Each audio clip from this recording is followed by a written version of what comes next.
Hello నమస్తే అండి. సౌందర్యలహరి చదివే ముందు ప్రార్థన శ్లోకాలండి.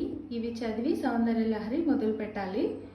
శుక్లాం భరధరం విష్ణుం శశివర్ణం చతుర్భుజం ప్రసన్నవదనం ధ్యాయేత్ సర్వవిఘ్నోపశాంతయే. అగజానన పద్మార్కం గజాననమహర్నిశం అనేకదంతం భక్తానాం ఏకదంతముపాస్మహే. గురుర్బ్రహ్మా గురుర్విష్ణుః గురుర్దేవో మహేశ్వరః.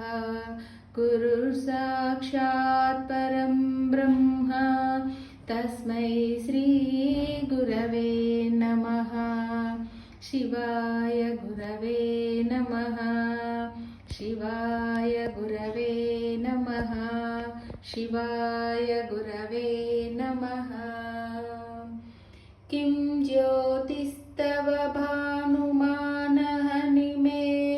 రాత్రౌ ప్రదీపాదికం స్యాదేవం రవిదీపదర్శన విధౌ కిం జ్యోతిరాఖ్యాహి మే.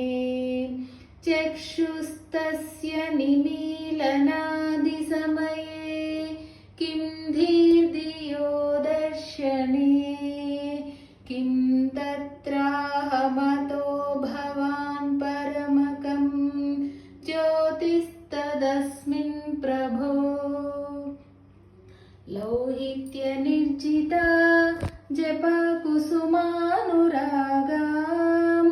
పాశాంకుశౌ ధనురిషూనపి ధారయంతీం తామ్రేక్షణాం అరుణమాల్య విశేషభూషా.